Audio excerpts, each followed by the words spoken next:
इस दिव्य ग्रंथ को लिखा, उन व्यास जी का क्या, उनको हम लोग क्या दे रहे हैं? तो व्यास जी को हम लोग कुछ दे नहीं पा रहे। यहां तक कि हमने तो व्यास जी या उनके परिवार के किसी बच्चे से परमिशन तक नहीं ली कि हम भागवत जी को पढ़ लें या सुन लें। क्या किसी की कोई प्रॉपर्टी हो और उस प्रॉपर्टी को बिना पूछे कोई यूज कर ले हुए, मान लो कोई आम का सीजन चल रहा है, आम के वृक्ष फल लगे हो, वृक्ष किसी और का है और हम चुप करके जाके वहां आम तोड़ करके खावें, इसको हम लोग क्या कहेंगे? इसको कहते हैं चोरी। बिना पूछे लिया तो चोरी करना होगा ना, मालिक से पूछ के लेना चाहिए। तो ये ग्रंथ तो मैंने या मेरे पूर्वजों ने नहीं लिखा, ग्रंथ तो व्यास जी ने लिखा है और वो आज इस पृथ्वी पे हैं, आज भी जिंदा व्यास जी महाराज जिन्होंने इस ग्रंथ को लिखा है। कहते हैं कि 8 लोग ऐसे हैं जो सतयुग, त्रेता युग, द्वापर युग के अंदर जन्म लिए और आज तक जिंदा। अश्वत्थामा बलि व्यासो हनुमानस्य विभीषण कृपा परशुरामस्य सप्तैता चिरंजीविता मार्कंडे च अष्टमम। अश्वत्थामा आज भी है, राजा बलि जिनकी कथा आप तीसरे दिन सुनेंगे भागवत जी के अंदर, आज भी है, जिंदा है। अश्वत्थामा बलि व्यास जी महाराज जिन्होंने ग्रंथ लिखा।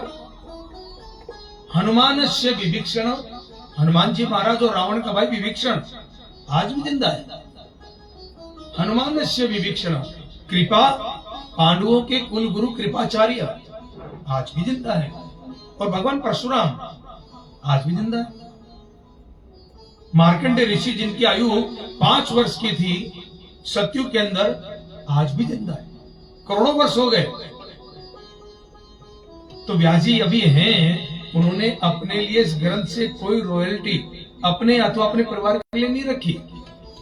उन्होंने इस ग्रंथ को लिखा परोपकार का भाव रख करके, जन जन तक ये ग्रंथ पहुंचे, इस ग्रंथ से दिव्य चेतना सुनने वाले को प्राप्त हो, उसका जीवन कमल के पुष्प के समान हो। और कमल का पुष्प परमात्मा को बड़ा प्रिय है। भगवान का नाम ही कमल नयन है। श्री हरि विष्णु विराजित ही कमल के फूल के ऊपर होते हैं। अर्थात जिनका मोह का क्षय हो गया उनको मैं कमल कहता हूं। और ये इन दिव्य ग्रंथों के माध्यम से होता है। ये ऋषि ऋण, और ये उतरता कब है? स्वर्णम मननम कीर्तनम यस्य, अर्थात पहले आप सुने ग्रंथों को, सुनकर के उन ग्रंथों का मन में मनन करें।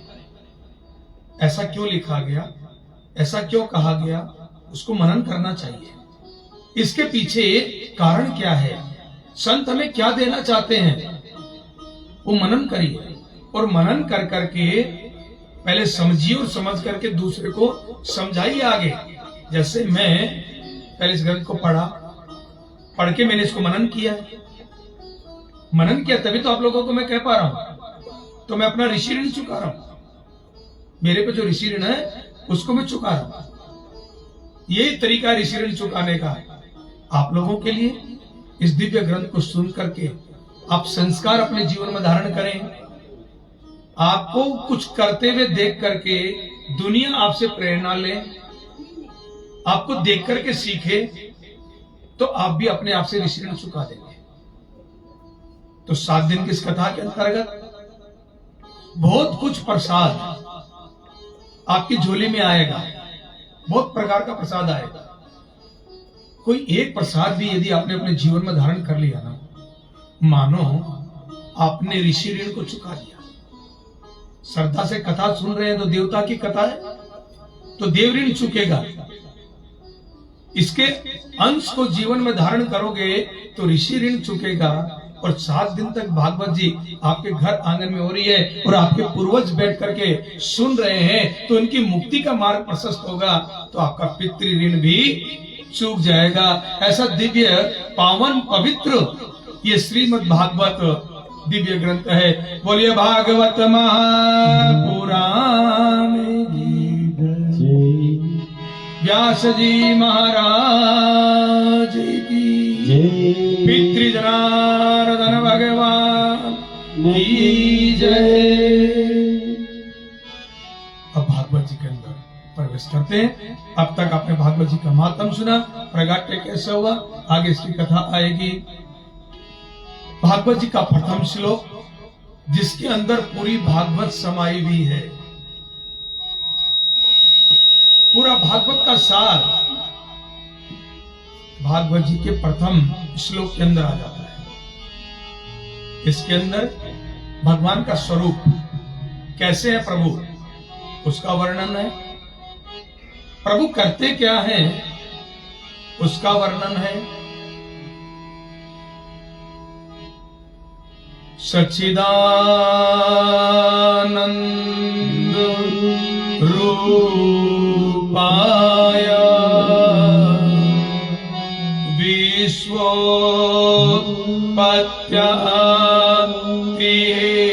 विश्वोत्पत्त्यहेतवे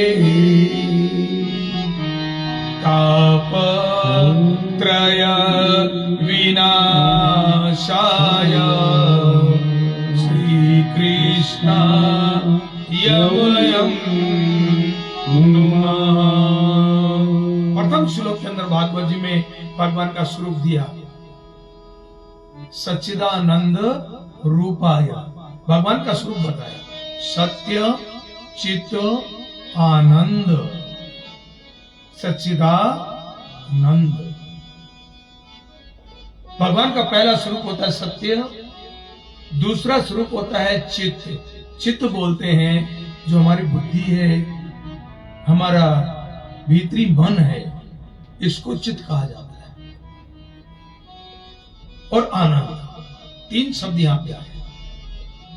तो सत्य कहां है, प्रभु का सत्य स्वरूप क्या है, इसको समझ लीजिए, जीवन सफल हो जाएगा।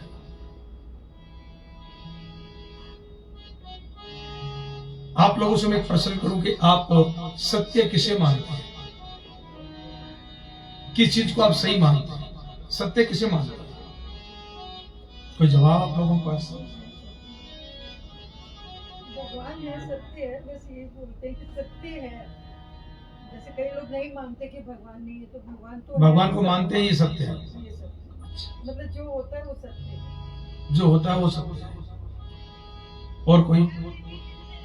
बिल्कुल आराम से खुल करके हम लोग वार्तालाप करते हुए कथा करेंगे 7 दिन, जब तक आप लोगों के मन के कोई संशय नहीं होंगे और आप सामने से नहीं रखेंगे, तो मेरा जो भीतर मन है मैं बोलूंगा। हालांकि मैं आपको क्लियर कर दूं, ये व्यासपीठ जो होती है ना, इसमें शरीर हम लोगों का है, मुख हमारा है, शब्द कभी हमारे नहीं होते। 103 नंबर की कथा मैं आप लोगों के घर आंगन में कर, ये मेरे जीवन के 103 नंबर की कथा है। तो 103 नंबर की कथा करते हुए मैं आपको बताऊं, जब मैं कभी कभी अपनी कथाओं को देखता हूं ना, तो पास्ट की जितनी कथाएं हैं, हर कथा से दूसरी कथा भिन्न होती है, अलग होती है।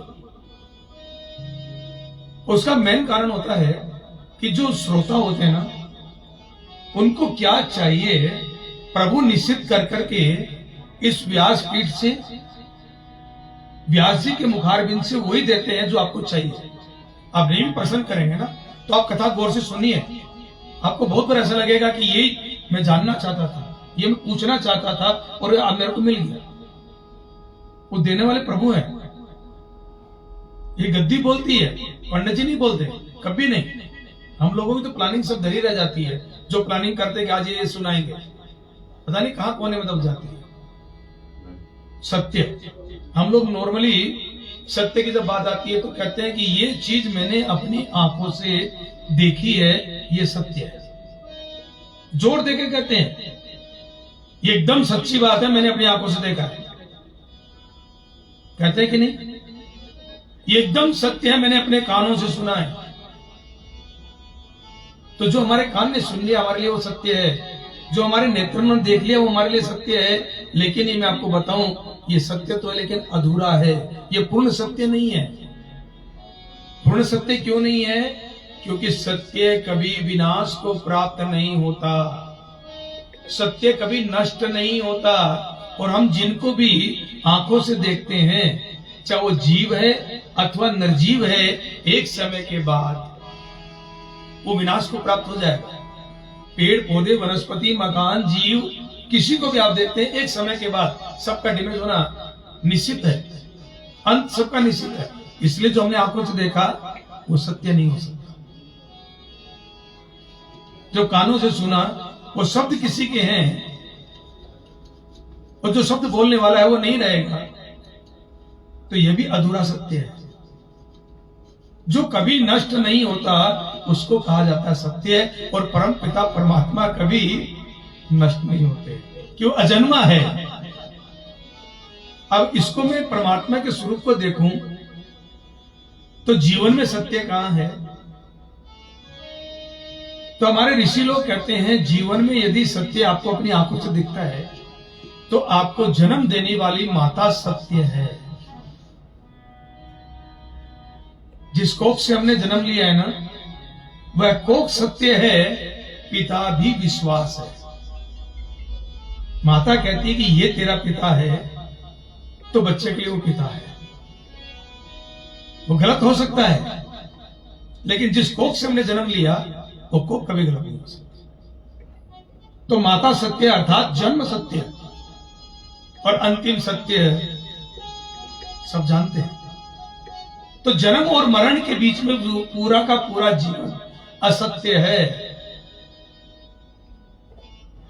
और शायद माता को सत्य स्वरूप दिया गया, इसीलिए सनातन धर्म में देवताओं की जब गिनती आरंभ होती है तो सबसे पहला स्थान जिनको प्राप्त है वो हमारी जन्म देने वाली माता, मदर ऑलवेज फर्स्ट,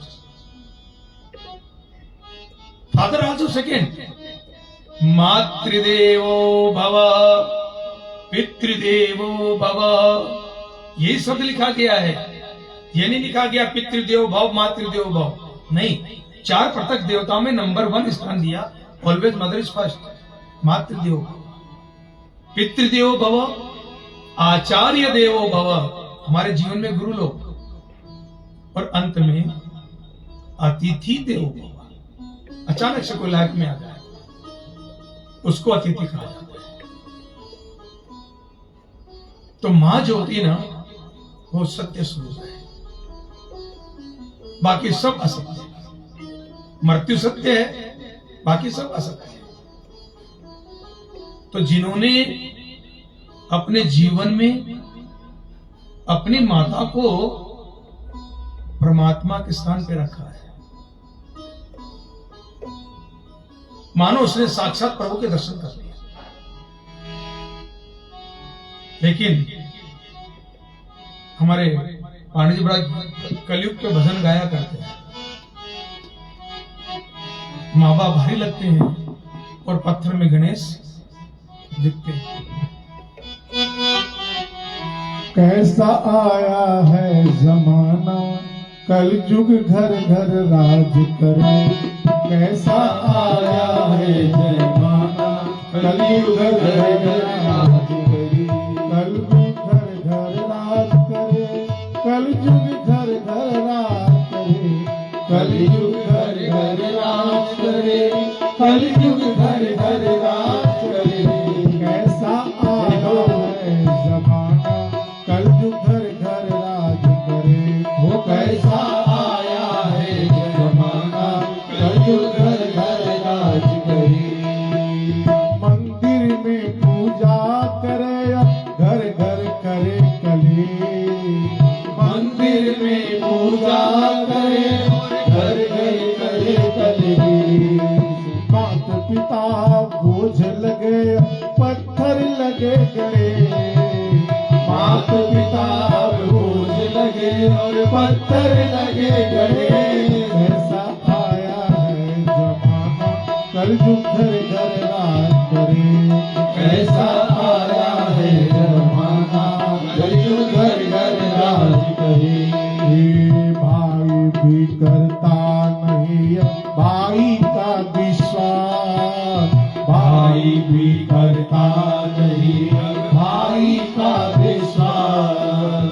बहन पराई हो गई, बहन पराई हो गई। अब साली खासम खा कैसा आया है जमाना घर घर नाच करे, कैसा आया है जमाना कलयुग घर घर नाच करे। बाकी हमारा शास्त्र जो लिखता है ना, वो इससे बड़ा अलग लिखता है। शास्त्र माता के लिए लिखता है, नास्ति मातृ शमो देव नास्ति मातृ शमय, नास्ति मातृ शमय नाथो इह लोके परेत्र च। अर्थात नास्ति मातृ शमो देव, मां के समान तीनों लोकों में कोई देवता नहीं। ये मैं नहीं, हमारे दिव्य ग्रंथ कहते हैं नास्ति मातृ शमो देव, मां के समान कोई देवता नहीं।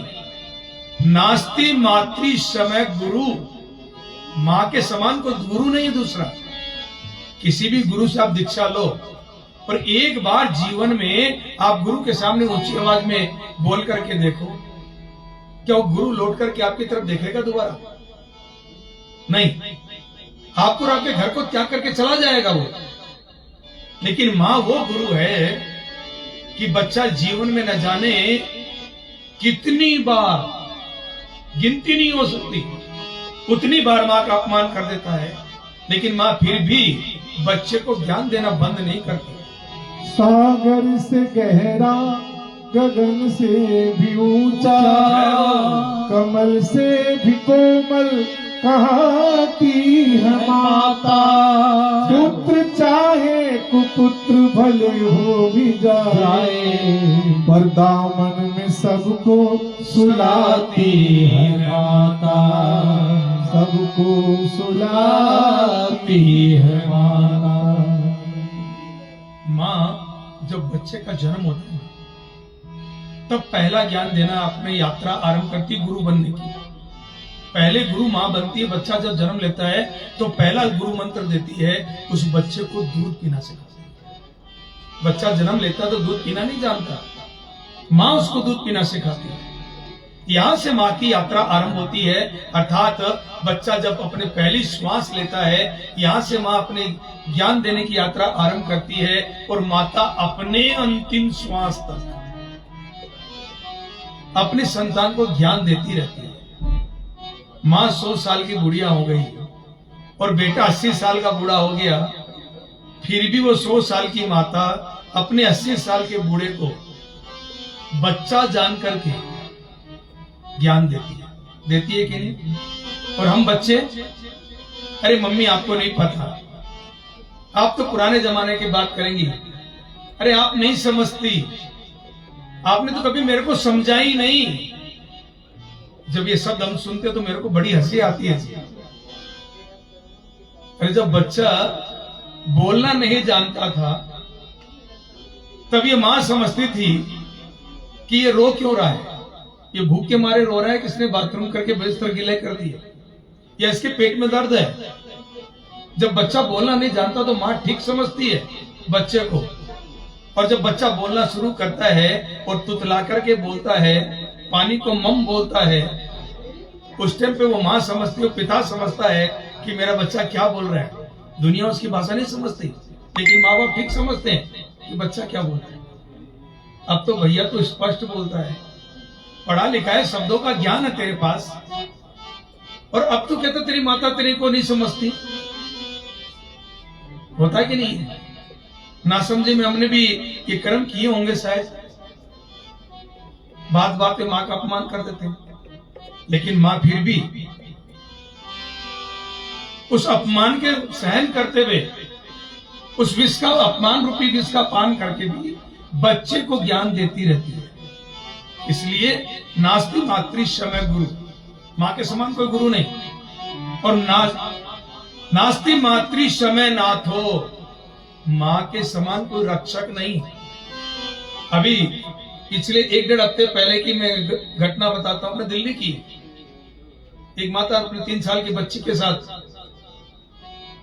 मॉल से बाहर निकली है, और जैसे बाहर निकली है शिवर खुला हुआ है और उसमें बच्ची गिरी, और माँ उसको बचाने के लिए जैसे झुकी तो माँ भी उस शिवर के अंदर गिर गई। और जब 500 मीटर की दूरी पे जाकर उस शिवर से माँ और बच्ची की लाश मिली है तो माँ के हाथ में बच्चे का हाथ पकड़ा हुआ है। माँ ने अपने प्राण त्याग दिए लेकिन बच्चे का हाथ नहीं छोड़ा। लेकिन इस केस के अंदर यदि माता की जगह पिता हो तो मैं समझता हूं शायद एक बार पिता बच्चे को छोड़ करके अपने प्राण बचाने के लिए खड़ा हो जाए। इसलिए शास्त्र लिखता है नास्ति मातृ समय नाथो, जीवन में मां के समान कोई रक्षक नहीं होता।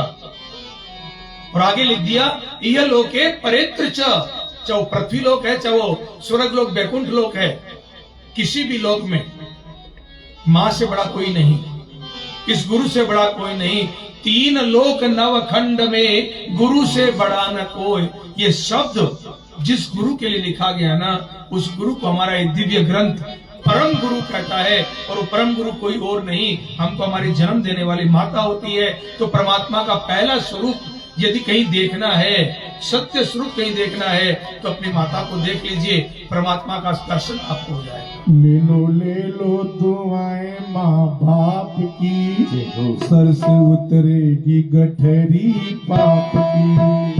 ले लो दुआएं माँ बाप की, सर से उतरेगी गठरी पाप की। ले लो दुआएं माँ बाप की, सर से उतरेगी गठरी पाप की। ले लो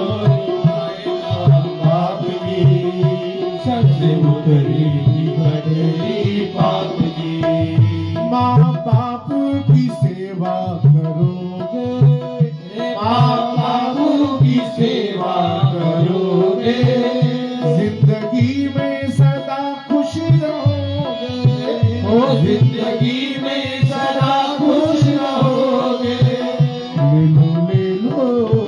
ले लो दुआएं माँ बाप की, सर से उतरेगी गठरी पाप की। ले लो दुआएं माँ बाप की, सर से उतरेगी गठरी पाप की। जीवन में प्रयत्न करना चाहिए कि अपने मन वचन कर्म के द्वारा हम लोग माता पिता की सेवा करें।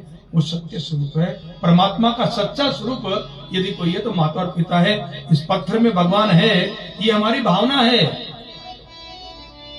अगर हमारे मन का भाव ना हो तो इस पत्थर में कभी भगवान नहीं हो सकते। देखिए ये प्रतिमा किसी शोरूम से आई होगी ना, किसी कारीगर ने इनके ऊपर बैठ करके खूब छैनी थोड़ा चला करके ये स्वरूप दिया होगा, खूब मशीनों से इसको रगड़ा गया होगा। तो जो कारीगर छैनी थोड़ा चला रहा था, अगर उसके मन में भाव आ जाता कि इस पत्थर में भगवान है, तो कभी जिंदगी में छीनी थोड़ा नहीं चला सकता। वो पॉलिश करने वाले के मन में भाव आ जाता तो कभी भगवान को रगड़ नहीं सकता। वहां से बनकर के पीस जब किसी शोरूम में आया तो शोरूम वाले के मन में भाव आ जाता कि ये पत्थर नहीं, ये प्रतिमा नहीं, ये भगवान है, तो कभी बेच नहीं सकता। आपके मंदिर में कोई प्रतिमा रखी हो जिनके साथ आपका भाव जुड़ा हो, अटैच हो, जहां आपकी भक्ति लगी हुई हो, कोई कितना भी कह दे कि ठाकुर जी मेरे को दे दो, क्या आप दोगे? कभी नहीं। तो यहां तो भावना में भगवान है, लेकिन माता पिता जीते जागते आपके सामने है। सच्चिदानंद रूपाय सत्य, और दूसरा स्वरूप है चित्त, आपकी बुद्धि, ये परमात्मा है। इसको परमात्मा क्यों कहा? हम जितने अच्छे बुरे कर्म करते हैं ना, यहां से प्रेरित होकर के करते हैं। अभी अभी आप कह रही थी कि जो कुछ होता है वो सत्य है, सही है, वो मैं उसको गलत नहीं करता, सही है वो सही। अब सही है कि जो कुछ करता है तो शरीर करता है, लेकिन करवाने वाला कोई दूसरा है। हरी इच्छा के बिना यहाँ पर हिल ना सके एक पत्ता, उसी का सोचा यहाँ पे होता, उसकी शक्ति महान, मारने वाला है भगवान, बचाने वाला है भगवान। सत्य बात ना ये। तो परमात्मा ने कब आपको आकर के कहा कि जाइए मेरी कथा S554 में हो रही है, गुप्ता जी के यहाँ जाके सुनिए। आप लोग जो कथा सुन रहे हैं, किसी को परमात्मा ने आकर के कहा है क्या? नहीं, फिर भी आप आए हुए, तो फिर इसमें परमात्मा का कहां रोल हुआ? परमात्मा ने आपको कहा है आप ना मत करिए, आपकी बुद्धि ने आपको प्रेरित किया है कि हमें गुप्ता जी के यहाँ चलना चाहिए, दिव्य ग्रंथ का प्रवचन होगा, हमें सुनना चाहिए। और तब आपका शरीर चल करके आया है। चितस्य ही प्रसादेन, चितस्य ही प्रसादेन हंतु कर्म शुभाशुभम। हम जितने शुभ और अशुभ कर्म करते हैं इस बुद्धि के प्रेरित होकर के करते हैं। और चित्त स्वरूप जो है परमात्मा का है, सच्चिदानंद सत्य चित्त। समझ में आ रही है? तो हम कुछ नहीं करते, डोर उसके हाथ में है, लेकिन वो डोर किस रूप में लेता है? तो बुद्धि के रूप में लेता है, चित्त के रूप में लेता है, मन के रूप में लेता है। चित्त के कई पर्यायवाची शब्द है, कोई इसको अंतर्मन कहता है, कोई मन कहता है, कोई बुद्धि कहता है, कोई कहता है कि हृदय के अंदर प्रभु विराजित है, और कोई कहता है चित्त में प्रभु विराजित है। तो चित्त का स्थान ये है, चित्त कभी यहां नहीं होता, चित्त का स्थान ये है, ये हृदय का स्थान है। तो हम जितने अच्छे बुरे कर्म करते हैं वो चित्त का प्रसाद है, हमारी सोच का प्रसाद है, इसलिए हम उसको परमात्मा का कर्म मानते हैं।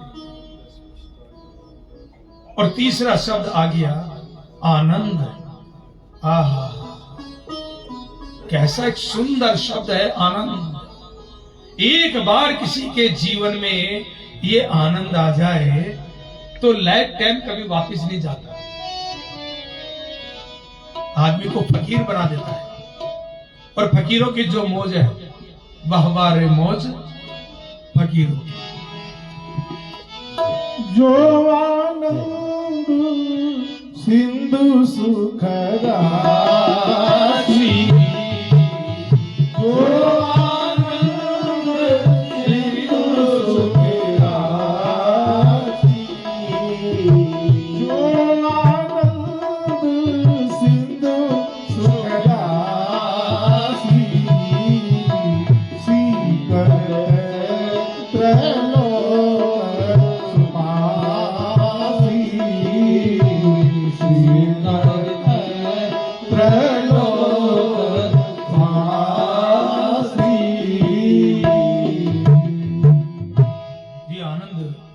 समुद्र के अंदर जो महादेव के जीवन के अंदर है वही आनंद है, इसके अलावा आनंद कहीं नहीं। हम लोग तो आनंद को बहुत गलत दृष्टि से देख लेते हैं। कभी कभी कोई मन इच्छित वस्तु हमें खाने को मिल जाए, अभी मन कर रहा पिज्जा खाने का, और पिज्जा मिल जाए, आनंद आ गया। नींद आ रही और सुंदर दिव्य बिस्तर सोने के लिए मिल जाए, आनंद आ गया। कड़क धूप से निकल कर आ रहे हैं और आते आते ठंडा ठंडा पानी पीने को मिल जाए, आनंद आ गया। ये आनंद नहीं है, ये सुख है। आनंद शब्द एक ऐसा शब्द है हिंदी डिक्शनरी का जिसका कोई अपोजिट वर्ड नहीं है। बाकी हिंदी के जितने वर्ड हैं सभी के अपोजिट वर्ड है, मात्र और मात्र एक सिंगल वर्ड आनंद, जिसका कोई अपोजिट वर्ड नहीं। कभी कभी कहते हैं कि आनंद का अपोजिट वर्ड दुख हो जाता है महाराज, तो मैं कहूंगा नहीं, वो तो सुख का अपोजिट वर्ड है। आनंद एक बार जीवन में आ जाए तो जाता नहीं। यह आनंद महादेव के जीवन में है। क्यों है? क्योंकि वो फकीर है, वो मौज में है, तब उनके जीवन में आनंद है। और फकीर किसे कहते हैं? जिसके जीवन में कोई फिक्र ना हो उसको फकीर कहते हैं। फकीर का मतलब धन से है ही नहीं, अमीरी गरीबी से फकीर का कोई लेना देना नहीं है। जिसके जीवन में कोई फिक्र नहीं वो फकीर है, वो अपने आप का शहंशाह होता है। और ये तभी संभव होता है जब माता पिता का आशीर्वाद हमारे अंदर होता है। जब तक माता पिता का आशीर्वाद रहता है बच्चा फकीर रहता है, बेफिक्र रहता है। नहीं हो तो अपना बाल अवस्था देख लो या अपने बच्चों की बाल्य अवस्था देख लो, कोई फिक्र नहीं है। जो सुख पायो राम भजन में ओ सुख नाही अमीरी में मन लगा मोरे यार फकीरी मन लगा मोरे यार फकीरी में मन लगा मोरे यार फकीरी में मन लगा मोरे यार फकीरी में मन लगा मोरे यार फकीरी में मन लगा मोरे यार फकीरी में हाँ भला बुरा सबका सुन लीजिए भला बुरा सबका सुन लीजिए कर गुजारन गरीबी में मन लगा मेरे यार फकीरी में मन लगा मेरे यार फकीरी आनंद से। बस जाहे विधि राखे राम ताहे विधि रहे। जिस हाल में जिस ढाल में जिस चाल में रहो राधा रमण राधा रमण राधा रमण कहो। जब ये भाव आ जाता है तो जीवन में आनंद आ जाता है। बिना आनंद के भाव आ ही नहीं सकता। सच्चिदानंद रूपाया। और आगे लिखा विश्वोत्पत्त्याति हेतवे। भगवान इस सृष्टि की उत्पत्ति के कारण है। विश्वोत्पत्त्याति हेतवे तापत्रय विनाशाय। आहा प्रभु जब जीवन में आ जाते हैं ना तो 3 प्रकार की फीवर 3 प्रकार की बुखार हमारे यहाँ बताई जाती है। भागवत में भी और रामायण में भी दोनों जगह आते हैं। तापत्रय आदि देहिक देविक भौतिक ताप। देहिक देविक भौतिक ताप राम राज्य का हो नहीं व्यापा। देहिक देविक भौतिक ताप राम राज्य का हो नहीं व्यापा। बाबा तुलसीदास जी मानस में लिख दिए और भागवत में लिख दिया तापत्रय। यह शब्द को छोटा कर दिया और बाबा तुलसीदास जी ने इस शब्द का अर्थ रामायण के अंदर समाया। दोनों ग्रंथ एक दूसरे के पूरक है। जीवन परिपूर्ण तभी होता है जब राम और कृष्ण भागवत और रामायण दोनों जीवन में समाते हैं, नहीं तो जीवन अधूरा है। तो दोनों ग्रंथों का पैरेलल लेकर के पूरे 7 दिन आप सुनने वाले हैं बड़े सुंदर भाव से। तो जो शरीर के कष्ट होते हैं उसको मिटाने वाले उसको बोलते हैं देहिक ताप। भौतिक ताप जो वस्तुएं हमने बनाई हैं उन वस्तुओं से हमें कष्ट हो। जैसे पावर चल रहा है, बड़ा अच्छा चल रहा है, एसी चल रहा है, बड़े सुख से कथा कही जा रही है, कथा सुनी जा रही है। कल्पना करिए भी पावर कट हो जाए, कितना व्यवधान उत्पन्न हो जाएगा, कष्ट होगा कि नहीं। ये जो कष्ट है ये क्या परमात्मा ने दिया? नहीं। प्रकृति ने दिया? नहीं। ये हमारे अपने बनाए हुए संसाधन से हमें प्राप्त हुआ। इसको कहते हैं भौतिकता। तो पहला कष्ट शरीर का, दूसरा कष्ट जो वस्तुएं हम बनाते हैं, हम उपयोग करते हैं, उनके माध्यम से हमारे जीवन में कष्ट आता है, भौतिक ताप। दैहिक और तीसरा ताप आता है दैविक, प्राकृतिक आपदाएं। ये दैविक ताप है। इन तीनों ही कष्टों को जीवन में मिटाने वाला यदि कोई है तो वो है परमपिता परमात्मा। तापत्रय विनाशाय।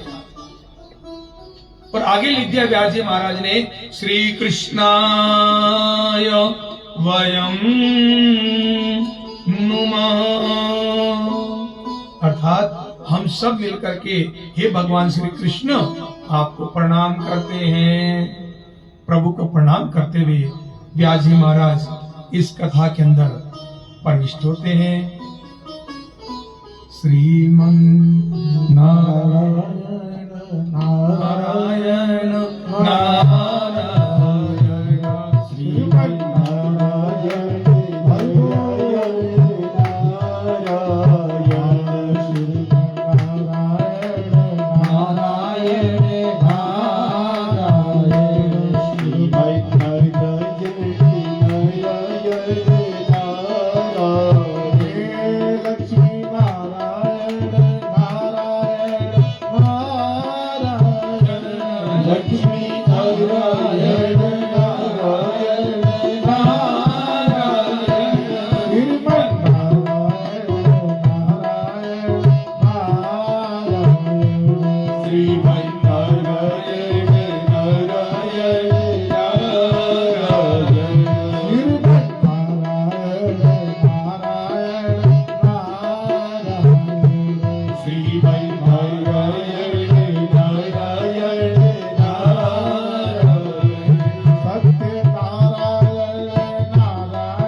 कंद भगवान की।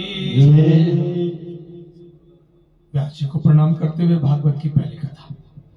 अब तो भागवत के इर्द गिर्द हम लोग परिक्रमा कर रहे थे। अब भागवत में प्रवेश करते हैं। भागवत जी का महत्व। प्रथम कथा, एक समय की बात है, विशाला क्षेत्र बद्री का आश्रम, जिसको आज आप लोग बद्रीनाथ धाम कहते हैं। यहाँ पे एक राजा हुआ करते थे जिनका नाम था विशाल, इसलिए क्षेत्र का नाम विशाला क्षेत्र पड़ा। भगवान के एक रूप नर और नारायण के रूप में है, जिन्होंने आकर के यहाँ पे बड़ी तपस्या की है, जिससे क्षेत्र बड़ा पावन और पवित्र बना। यहाँ पे ब्रह्मा जी जब प्रकट हुए हैं,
श्री राधे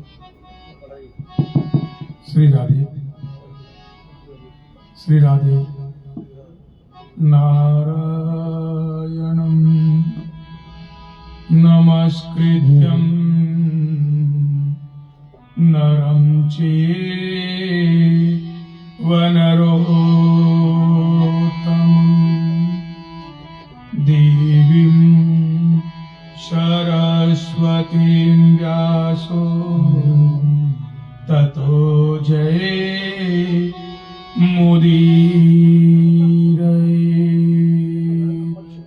तो बद्री आश्रम के अंदर एक दिन की बात,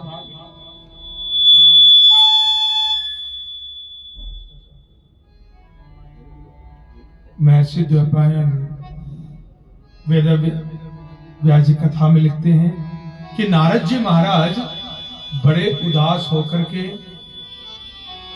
बैठे हुए हैं, संध्या काल की बेला हो रही है और ब्रह्मा जी के 4 मानस पुत्र जिनकी आयु मात्र 5 वर्ष की है, 5 साल के बच्चे हैं और इन चारों भाइयों का नाम है सनक, सनंदन, सोनक और सनत कुमार।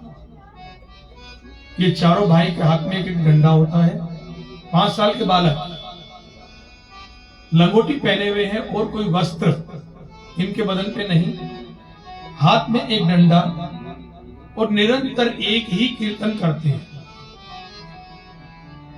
श्री कृष्ण गोविंद हरे मुरारी, हे नाथ नारायण वासुदेव, श्री कृष्ण गोविंद हरे मुरारी, हे नाथ नारायण वासुदेव, श्री कृष्ण गोविंद हरे मुरारी, हे नाथ नारायण वासुदेव। इस कीर्तन को करते हुए कैलाश पर्वत की श्रृंखला के अंदर भ्रमण करते करते पहुंच रहे हैं और जैसे ही नर नारायण पर्वत के बीच में पहुंचे हैं, बद्रिका क्षेत्र में पहुंचे हैं, तो क्या देखते हैं कि पर्वत की एक शिला के ऊपर नारद जी, जो कि इन चारों भाइयों के छोटे भाई हैं, देखने में उम्र में नारद जी बड़े लगते हैं लेकिन सनकादि ऋषि उनसे बड़े हैं, तो नारद को उदास होकर के ऐसे नेत्र बंद कर करके बैठे हुए, थोड़ी सी हाथ लगा करके। तो सनकादि ऋषियों ने जैसे नारद जी को देखा तो नारद जी ने को उठकर प्रतिक्रिया नहीं की। नॉर्मली जब बड़े भाई सामने पढ़ते थे तो नारद जी चरण स्पर्श करके उनका आशीर्वाद लिया करते थे। आज सनकादि ऋषि कीर्तन कर रहे हैं, नारद जी के पास तक पहुंच गए कीर्तन गाते गाते और नारद जी की तरफ से कोई प्रतिक्रिया नहीं। तो इन चारों भाइयों ने अपने कीर्तन को रोका और कीर्तन को रोक करके नारद को आवाज लगाने लगे, नारद। कोई जवाब नहीं। ए नारद। तो नारद जी ने एकदम से मानो किसी ने कंधा पकड़ के जगाया हो तो हड़बड़ा करके उठे, भैया आप लोग कब आए? पर इतना कह करके नारद जी इन चारों के चरण स्पर्श करने लगे। तो इन चारों ने पूछा, नारद भैया लगता तो नहीं कि तू स्वस्थ है? तो नारद जी ने कहा, नहीं भैया मैं स्वस्थ नहीं हूं। स्वस्थ का अर्थ क्या होता है? इस शब्दों को हमने बहुत समझना चाहिए। स्वस्थ का अर्थ, जब कोई स्वास्थ्य स्वस्थ का अर्थ पूछता है तो हम लोगों को कोई बीमारी नहीं तो हम कहते नहीं हम तो बस बड़े स्वस्थ हैं। अगर बीमारी है तो अस्वस्थ है, ये शब्द होते ना।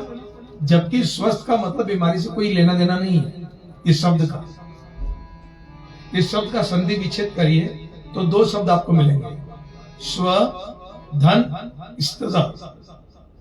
जो अपने अंदर स्थित होता है उसको स्वस्थ कहते हैं, जो अपने अंदर ना होकर के संसार के अंदर भटक रहा है वो अस्वस्थ है। तो नारद जी संसार में भटक रहे हैं। अगर वो अंतर्मुखी होते तो कीर्तन उनको सुनाई देता, भाइयों की आवाज सुनाई देती। दुनिया में भटक रहे हैं, दुनिया की टेंशन पाले हुए हैं तो स्वस्थ नहीं। तो सनकादि ऋषियों ने पूछा कि नारद लगता है कि आप स्वस्थ नहीं हो?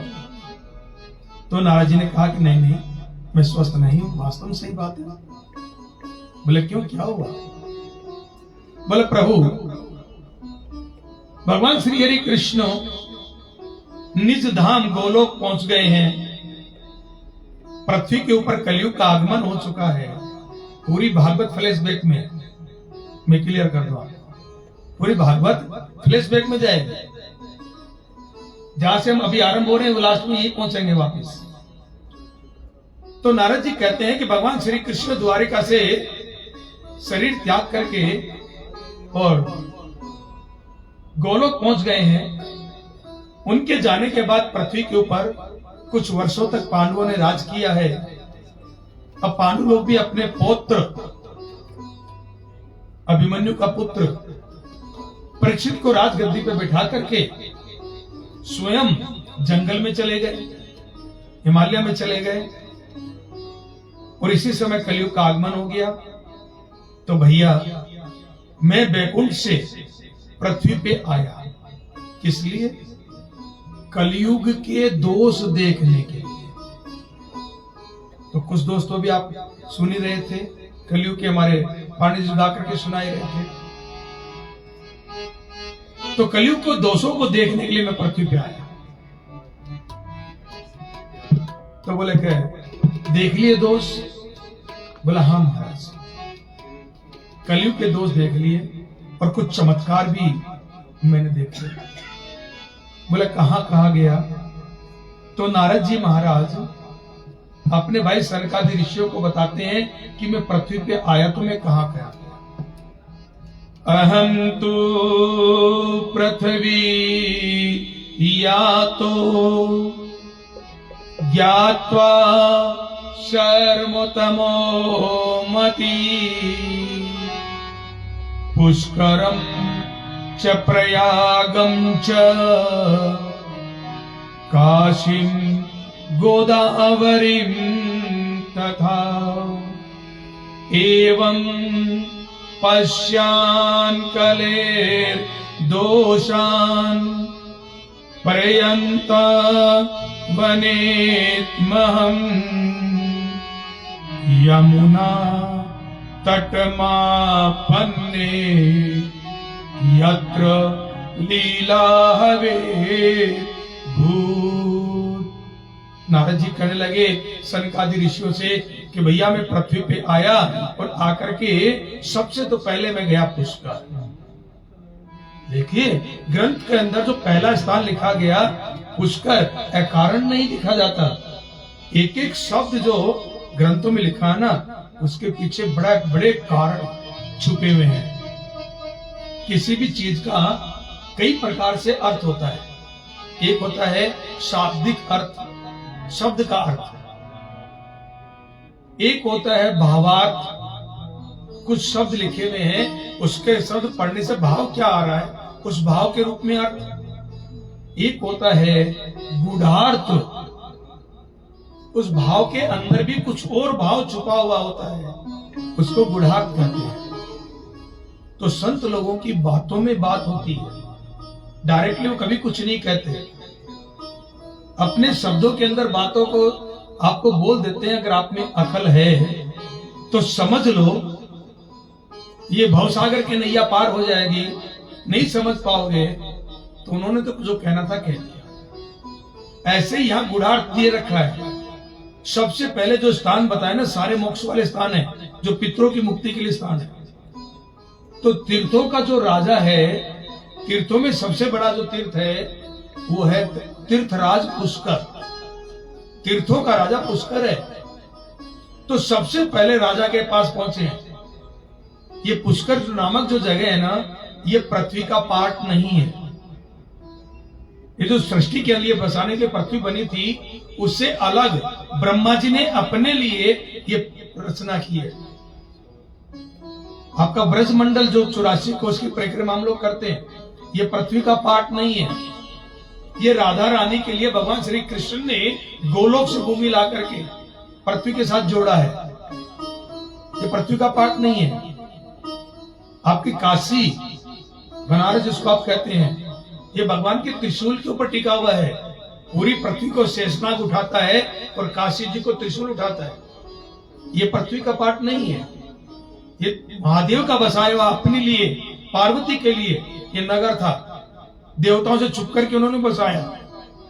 तो पृथ्वी से अलग पार्ट है ये। कुछ हिस्से पृथ्वी के हैं जो मोक्ष देने वाले हैं, और पृथ्वी का ऐसा नहीं है। तो इनमें नंबर 1 पे आता है तीर्थराज पुष्कर। तो ग्रंथ में भी लिखा पुष्करम च प्रयागम च, दूसरे नंबर पे गए प्रयाग।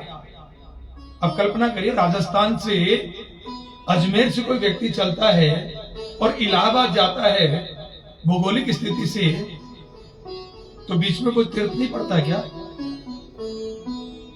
वृंदावन तो बीच में ही आ जाता है जी। जयपुर से जो ट्रेन जाती है वो आगरा होकर के निकलती है, वृंदावन पहले आ जाता है, लेकिन नारद जी पहले वहां नहीं गए। पुष्करम च प्रयागम च, प्रयाग क्यों? प्रयागों का जो राजा है वो तीर्थराज प्रयाग इलाहाबाद।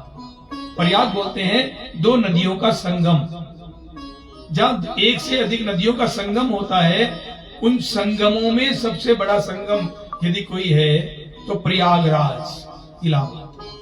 गंगा यमुना सरस्वती तीनों का संगम है, और इनसे तीनों से बड़ी नदी कोई दूसरी है नहीं।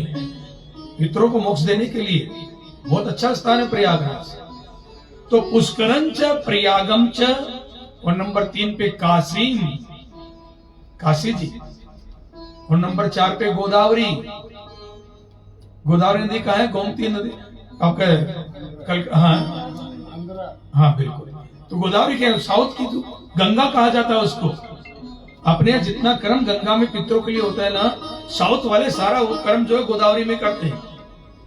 वो दक्षिण भारत की गंगा है, तो ये भी पितरों को तारने वाली है।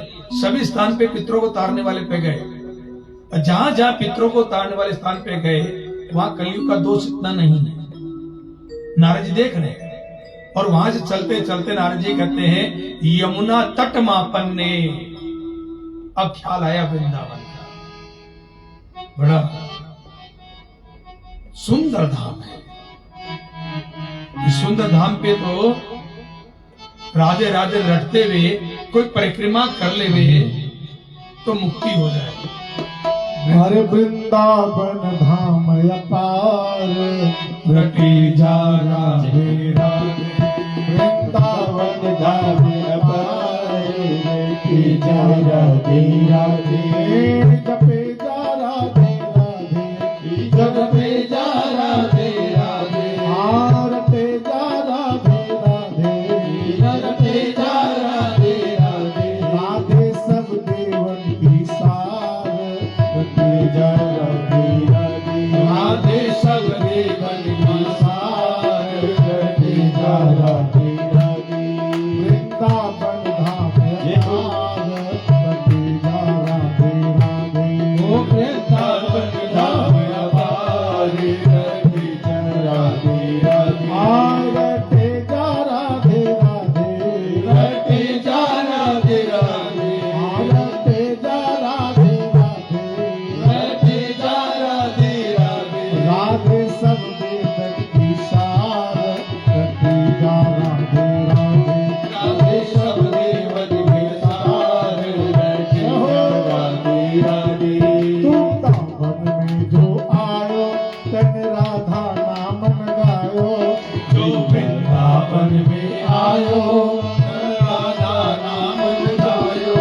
वृंदावन में जो आयो, तन राधा नाम गायो।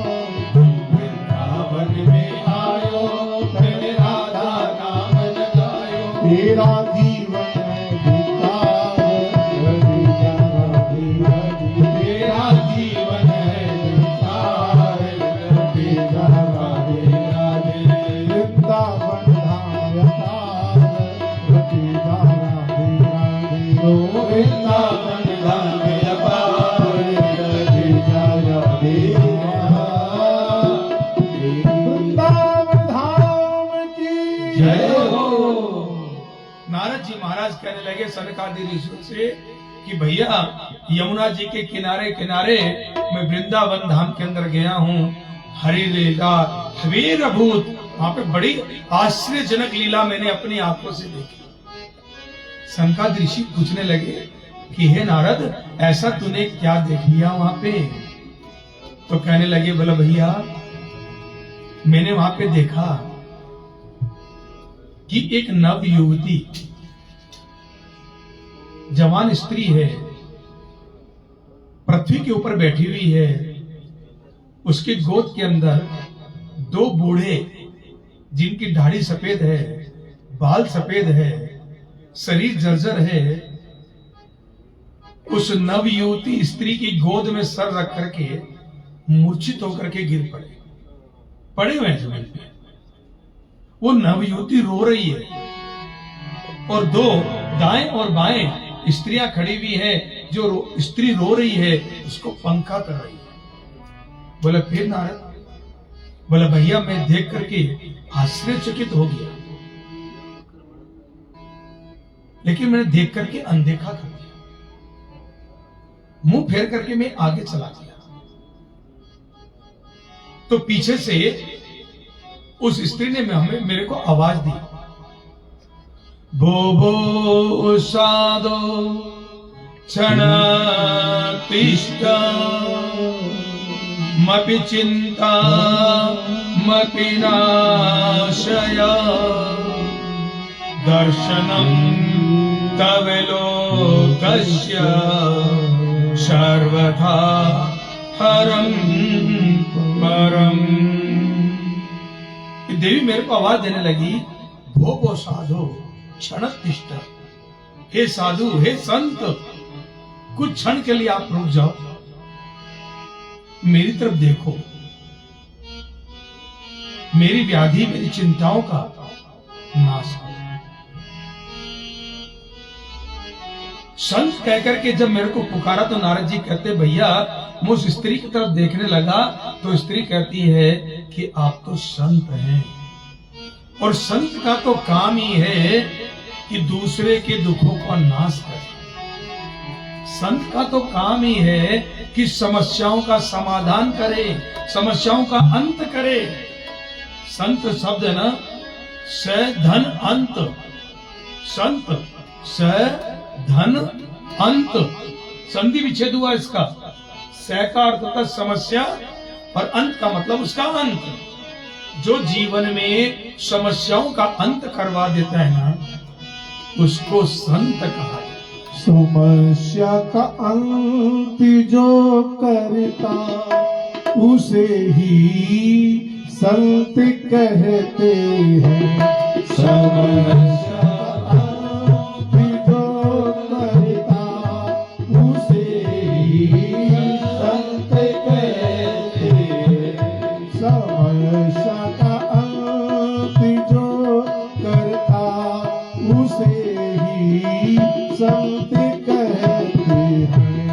समस्या का अंत जो करता उसे ही संत कहते हैं। समस्या का अंत जो करता उसे ही संत कहते हैं। समस्या का अंत जो करता उसे ही संत कहते हैं। उसे ही संत कहते हैं। करनी है स्वार्थ जन सेवा, करनी स्वार्थ जन सेवा, उसे ही संत कहते हैं। करनी स्वार्थ जन सेवा, उसे ही संत कहते हैं। उसे ही संत कहते हैं। जो समस्याओं का अंत कर दे उसको संत कहते हैं। जो निस्वार्थ भाव से सेवा करता है उसे ही संत कहते हैं। संत का मतलब भगवा वस्त्र पहनने से नहीं होता। संत तो आप जैसे गृहस्थी लोग जो है ना, आप लोग ही संत बन सकते हैं। भगवा वस्त्र वाला कोई संत बन भी नहीं सकता। वो भगवा वेशधारी सभी प्रकार की समस्याओं का अंत नहीं कर सकता। मान लो किसी को आर्थिक समस्या हो तो भगवा वेशधारी कर सकते हैं क्या? नहीं कर सकते। अगर वो करेंगे भी तो कहीं ना कहीं किसी संत गृहस्थी को पकड़ के ही करवाएंगे कि उनकी अपनी कोई फैक्ट्री नहीं है। तो जो समस्या का अंत करे वो संत, जो निस्वार्थ भाव से जन सेवा करता है वह संत। तो देवी यहाँ पे नारद जी को देख कर कहती है कि आप तो संत और आप लोगों का काम ही समस्याओं से समाधान करने का है, तो मेरी भी समस्या का समाधान करिए, मेरी तरफ देखिए। तो नारद जी ने उस स्त्री से पूछा, आप कौन हैं? ये दो बूढ़े आपकी गोद में सर रख करके सो रहे हैं, ये दोनों कौन हैं? आपके दाएं और बाएं ये दो देवियां जो आपको चंवर कर रही हैं, पंखा कर रही हैं, ये दोनों कौन हैं? तो ये देवी पहले अपने दाएं और बाएं जो चंवर कर रही है उनका परिचय करवाती है। एक गंगा है और एक यमुना है जो खड़ी होकर के मेरे को चंवर कर रही है। अब साक्षात गंगा और साक्षात मां यमुना किसी को चंवर कर रही है, वो देवी तो कोई साधारण नहीं हो सकती। नारद जी मन में विचार करने लगे, क्या कोई आदि शक्ति पराम्बा नए स्वरूप में इस कलयुग में अवतरित हुई है क्या? विचार कर ही रहे हैं, उसी समय में देवी अब अपना परिचय देती है और अपने गोद में जो बूढ़े लेटे हुए हैं उनका परिचय देती है। देवी कहती है, इमाम में भक्ति रीति ख्याता यो में तनयो मम ज्ञान वैराग्य नामानो कलो प्रभावे नजर जरा। कहने लगी देवी कि जगत के अंदर हे नारद जी महाराज, मैं भक्ति के नाम से विख्यात हूं, मेरा नाम भक्ति है। इमाम में भक्ति रीति ख्याता। और ये दो बूढ़े मेरे गोद में लेटे ना, यो में तनयो ममा, ये दोनों मेरे पुत्र हैं। तने बोलते हैं जो शरीर से पैदा होता है, जो आपके तन से उत्पन्न हुआ वो तन है। पवन तने बल पवन समान, चौपाई गाते हैं ना हम लोग, समझ में आता है? तने का मतलब होता पुत्र। यो में तनियो ममा, ये दोनों मेरे बेटे हैं। एक का नाम ज्ञान है और एक का नाम वैराग्य है। ज्ञान वैराग्य नामानो कलो प्रभावेन जर्जर। इन पे कलयुग का ऐसा प्रभाव हुआ है कि ज्ञान और वैराग्य दोनों बूढ़े होकर के मूर्छित होकर के मेरी गोद में पड़े। माता जवान, बेटे बूढ़े, कभी ऐसा देखा है? माता बूढ़ी होती है और मां से बच्चे सदैव यंग होते हैं, लेकिन यहां उल्टा है, भक्ति जवान है। नारद जी को आश्चर्य हुआ, देवी ये कैसा चमत्कार है? तो देवी भक्ति अपना और परिचय देती है।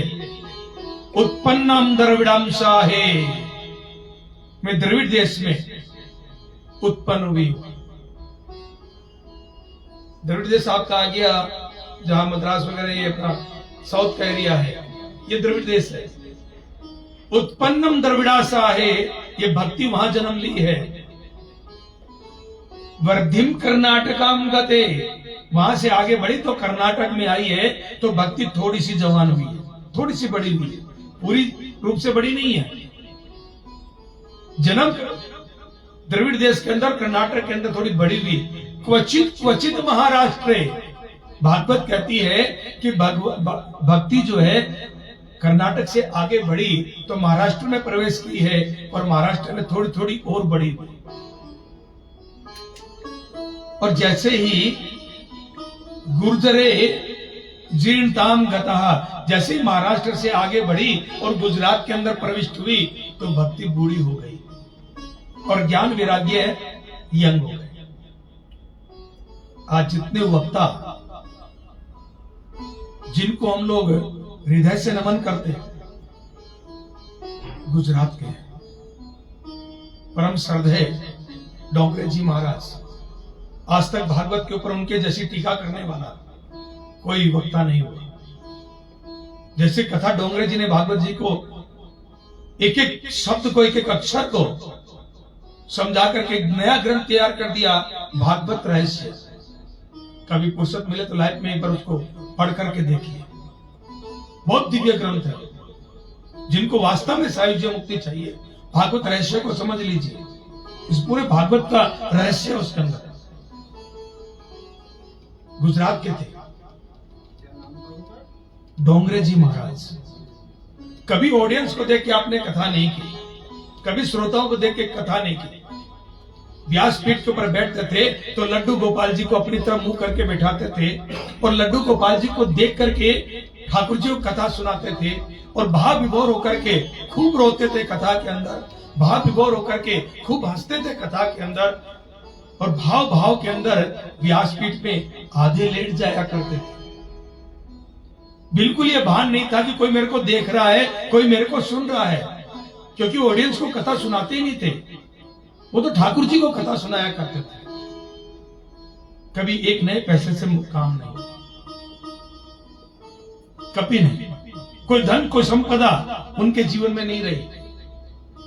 यहां तक कि कथा कर रहे थे, पत्नी का अंत समय आ गया, बहुत ज्यादा बीमार थी। सेवक ने आकर कहा, गुरुजी गुरु माता के स्वास्थ्य ठीक नहीं, तो सिंहासन से उठे नहीं, व्यासपीठ से उठे नहीं।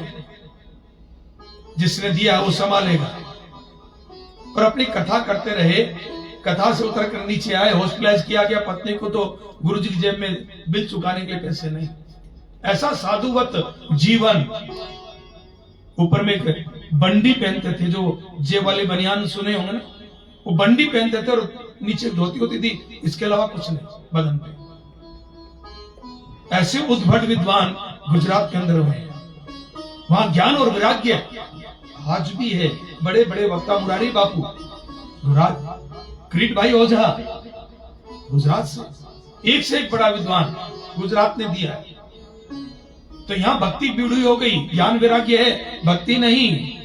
लेकिन वृंदावन पुनः प्राप्त, और जैसे ही वृंदावन को भक्ति प्राप्त हुई है, गुजरात से आगे बढ़ी, राजस्थान में होते हुए उत्तर प्रदेश में प्रवेश की। और पहला ही नगर जो आता है वो मथुरा आता है, और मथुरा डिस्ट्रिक्ट का वृंदावन। जैसे ही भक्ति ने वहां कदम रखा है, ज्ञान वैराग्य बूढ़े हो गए और भक्ति जवान हो गई।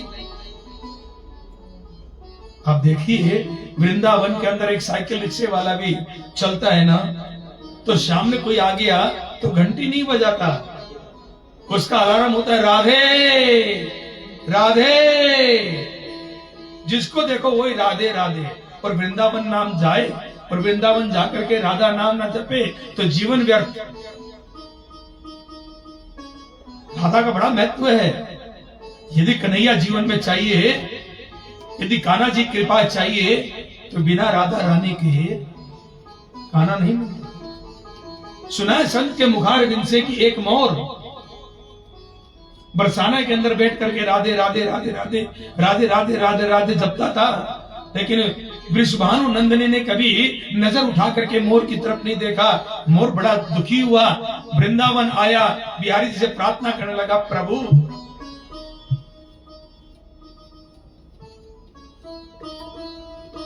मेरे को तो कृपा चाहिए राधे जी सरकार की। राधे श्याम जब, और राधे श्याम राधे श्याम राधे श्याम जपने लगा, तो तत्काल वृषभानु नंदनी की दृष्टि मोर के ऊपर पड़ गई।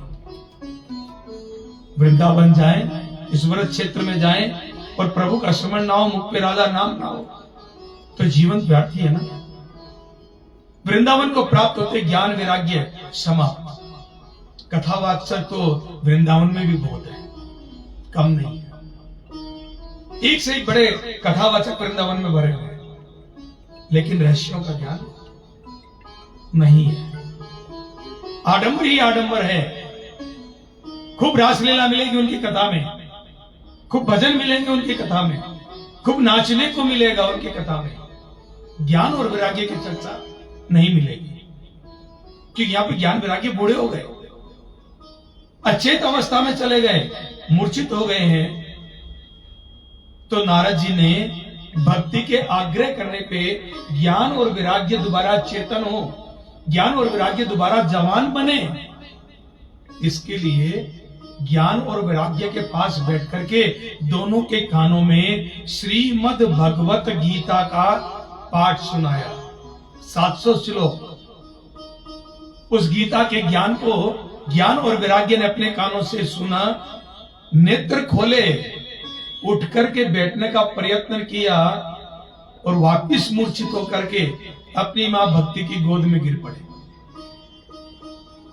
अब तो नारद जी को बड़ी चिंता हुई कि इनको होश में कैसे लाऊं। उसी समय आकाशवाणी हुई कि हे नारद, ज्ञान और वैराग्य को चेतना देने के लिए सत्कर्म कर।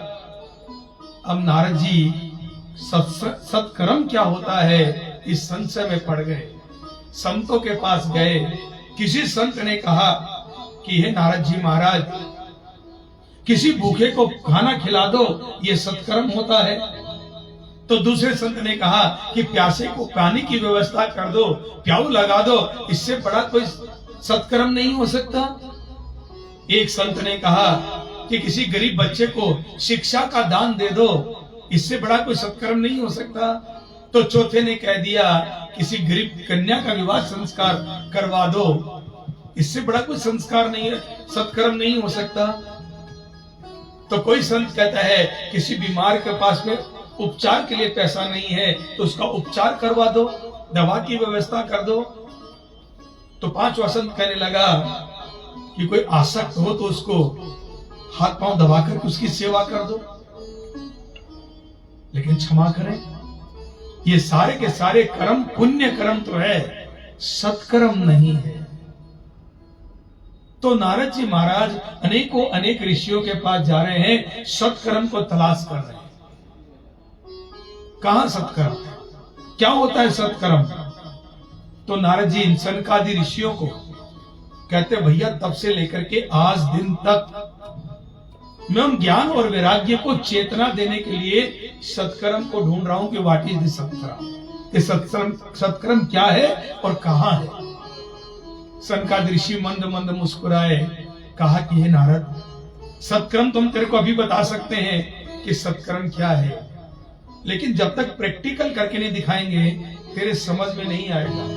सत्कर्म थ्योरिकल नहीं, प्रैक्टिकल है, शब्दों में नहीं कहा जाता। वैसे आपके जानकारी के लिए मैं इसको आसान कर दूं। आज का भागवत का उसको प्रसाद समझना कि आज का भागवत का प्रसाद आपको मिल रहा है और इसको जीवन में जैसे प्रसाद मिलता है तो हम खाते ना, खुद ग्रहण करते हैं, तो ऐसे ग्रहण करने की चीज है। प्रत्येक वह कर्म जिस कर्म के अंतर्गत आप परमात्मा को शामिल कर लेते हैं, परमात्मा को जोड़ लेते हैं, वह प्रत्येक कर्म आपका सत्कर्म हो जाता है। सत मतलब प्रभु है ना, सच्चिदानंद रूपाय मैंने आपको बताया। प्रत्येक वह कर्म जिस कर्म में आपने परमात्मा को जोड़ लिया। फॉर एग्जाम्पल, घर के अंदर सफाई हो रही है, आप अपने हाथों से सफाई कर रहे हैं, तो इस आंगन के अंदर ठाकुर जी विराजते हैं, ठाकुर जी इस आंगन में टहलते हैं, उनके पांव में कुछ चुभ ना जाए इसलिए मैं सफाई करूं।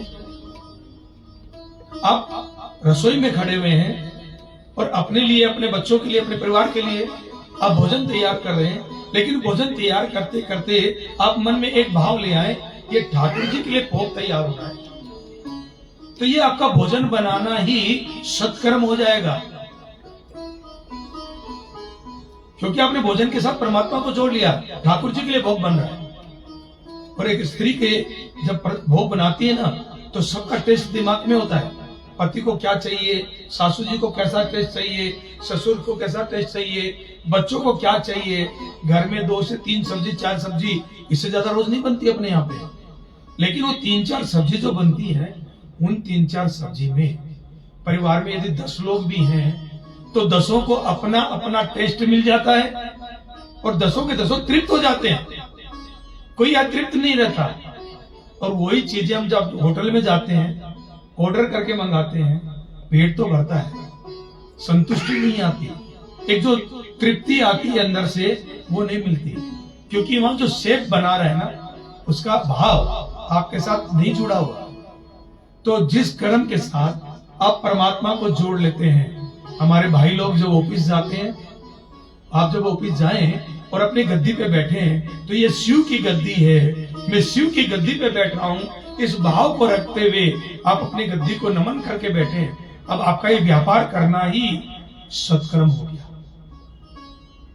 कितना सुंदर है और कितना सरल है। लेकिन बाबा तुलसीदास जी मानस में लिखते हैं ना, सकल पदार्थ जग माही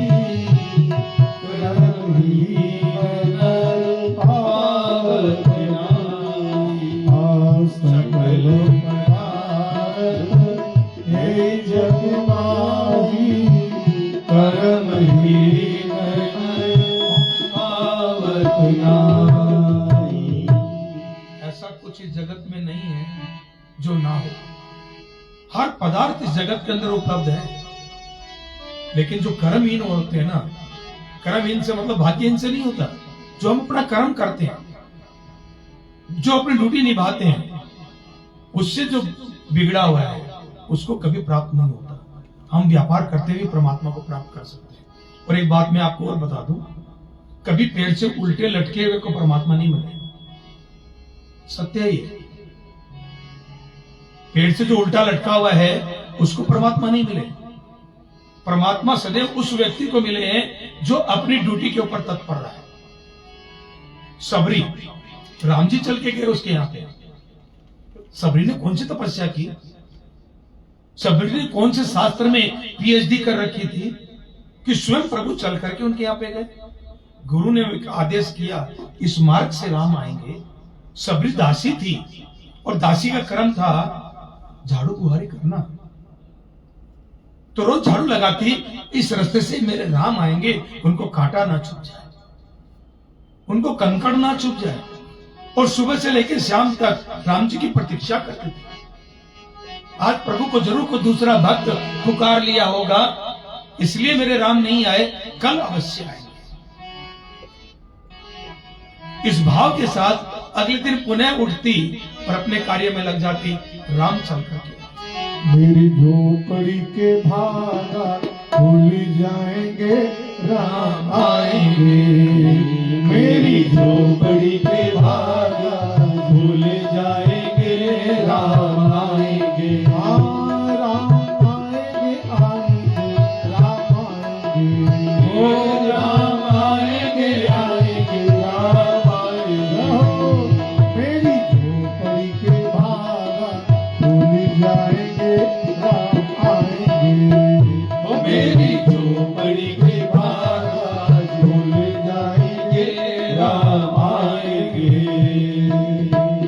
तो जो लोग अपने जीवन में अपनी ड्यूटी पे तत्पर रहते हैं ना, ईमानदारी से अपने कार्य को करते हैं, तो मैं व्यासपीठ से आपको आश्वासन देता हूं कि किसी न किसी रूप में परमात्मा आपके जीवन में आने के लिए बाध्य होंगे। परमात्मा को पाने के लिए घर त्यागना नहीं होता। घर त्यागने से कभी परमात्मा नहीं मिलते। जो कर्महीन है, जिसने कर्मों का त्याग कर दिया, उसको परमात्मा नहीं मिलते। अपने काम करते जाओ और प्रभु को साथ जोड़ते जाओ। बस अच्छा करो, बुरा करो, प्रभु को साथ रखो,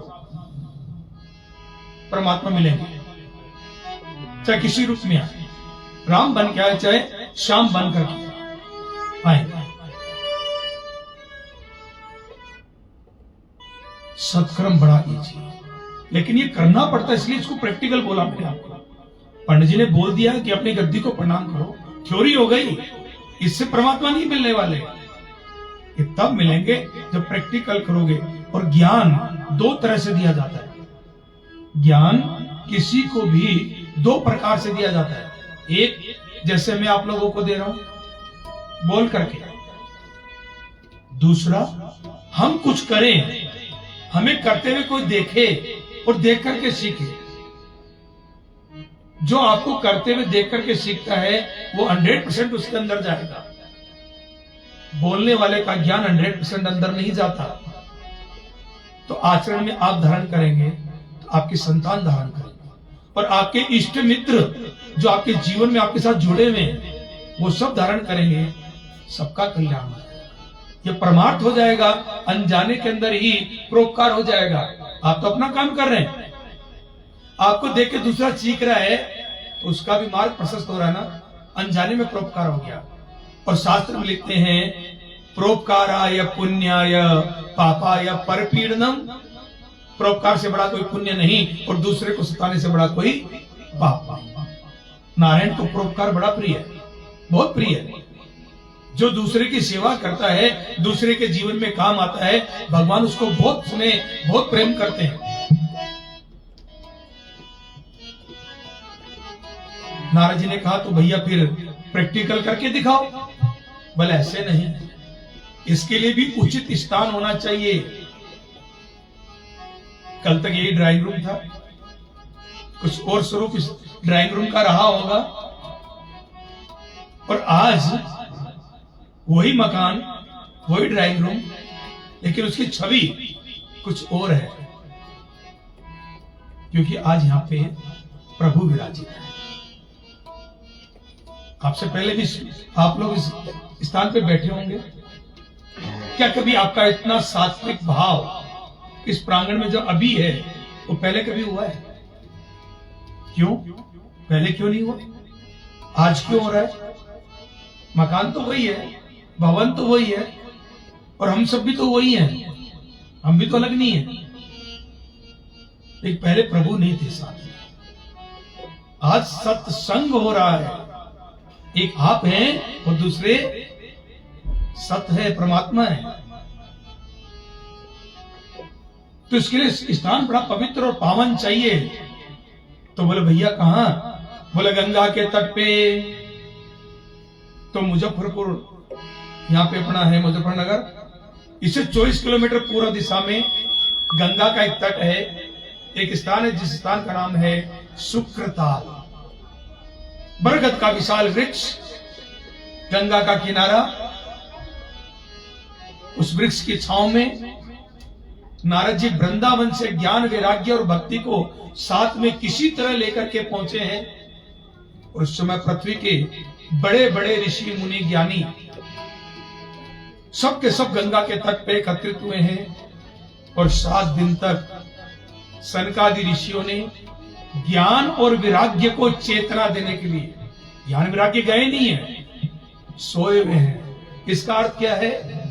इसका अर्थ है मानो महर्षि द्वैपायन वेद व्यास जी हमको बताना चाहते हो कि आपके अंदर ज्ञान है, आप लोगों के अंदर वैराग्य है, बस वो सोए हुए हैं, उनको मात्र जगाना है।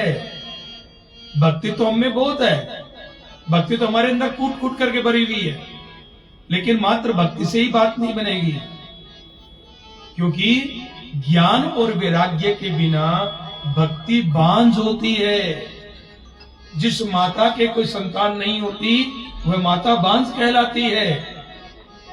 और ज्ञान और वैराग्य देवी भक्ति के पुत्र हैं, तो इनका होना जीवन में बहुत जरूरी है।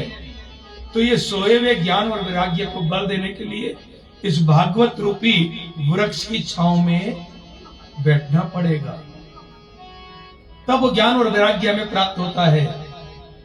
तो 7 दिन तक ये दिव्य कथा सनकादि ऋषियों ने नारद जी को, देवी भक्ति को, उनके पुत्र ज्ञान और वैराग्य को, और उस समय के पृथ्वी के गौतम ऋषि, गोविल ऋषि, चमन ऋषि, भृगु ऋषि, इन सब ऋषियों को बिठा करके गंगा के तट पे कथा स्वर का पान करवाया।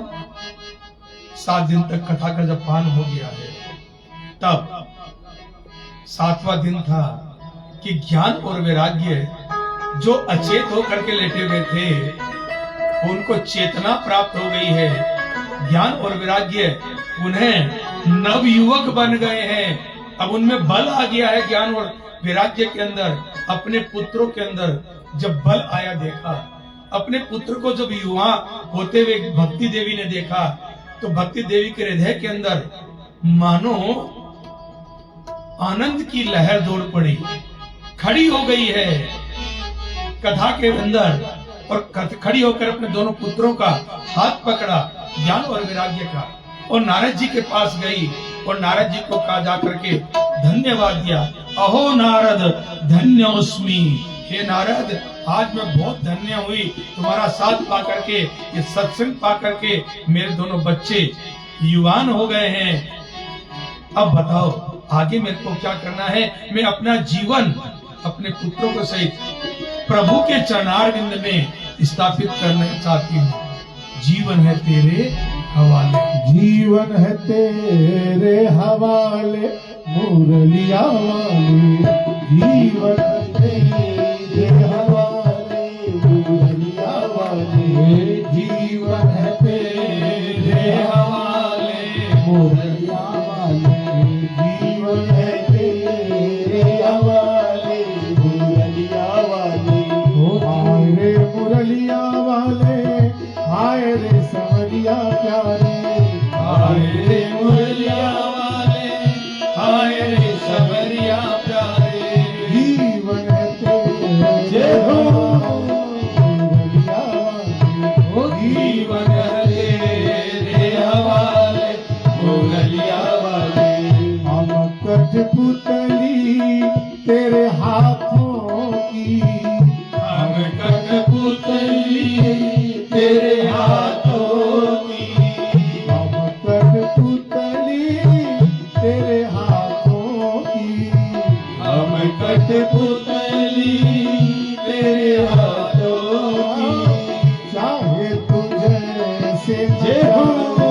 मुरलिया वाले, चाहे ऐसे नचाले, मुरलिया वाले। हाय हाय हाय मुरलिया वाले, हाय हाय हो मुरलिया वाले। जीवन है तेरे हवाले, मुरलिया वाले, जीवन तेरे हवाले, मुरलिया वाले।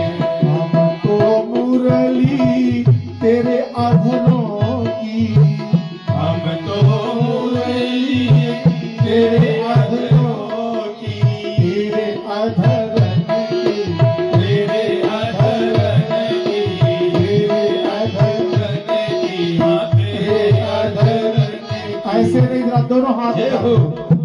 देखिए हम लोग कीर्तन कर रहे हैं और हमारे संतों का एक बड़ा सुंदर भाव है कीर्तन। अगर हम लोग कीर्तन को राइट से पढ़े यानी दाहिने से पढ़े तो क्या बनता है? नर्तकी। और नर्तकी वही है जो प्रभु के चरणारविंद में सब कुछ भूल करके कुछ क्षण के लिए प्रभु के लिए हो जाए। जैसे आज भक्ति रानी अपने आप आकर के ज्ञान वैराग्य को लेकर के समक्ष नृत्य कर रहे हैं। इसलिए जहाँ भी कीर्तन हो, भजन हो, सत्संग हो, कृपया दोनों हाथ जरूर उठाना चाहिए। एक बार उठाइए जय हो। और तालियों की सेवा करिए। ताली बजाते हुए आपका एक तरीके से एक्सरसाइज भी हो जाएगा। हाँ, और यही कहते हुए दोनों हाथ उठा के कन्हैया जीवन है तेरे हवाले, मुरलिया वाले, जीवन है तेरे हवाले, मुरलिया वाले। हम तो मुरली तेरे अधरों की, हम तो मुरली तेरे अधरों की। ये कोई बात नहीं, आप आ सकती हो, नृत्य कर सकती हैं, चाहे वहीं से करो चाहे ऐसे करो, ठाकुर सब देख लेंगे। हम तो मुरली तेरे हाथों की, हम तो मुरली तेरे हाथों की, हम तो मुरली तेरे अधरों की, हम तो मुरली तेरे अधरों की। चाहे तू जैसे बजा ले मुरलिया वाले, चाहे तुझे से बजा ले, मुरलिया वाले। हाय हाय हाय मुरलिया वाले, होय होय होय मुरलिया वाले, हाय हाय हाय मुरलिया वाले, होय होय होय मुरलिया वाले। जीवन है तेरे तेरे हवाले, मुरलिया वाले, जीवन जीवन है तेरे हवाले, मुरलिया वाले। जीवन है तेरे हवाले, मुरलिया वाले। बोल बड़ वृंदावन बिहारी लाल की जय हो।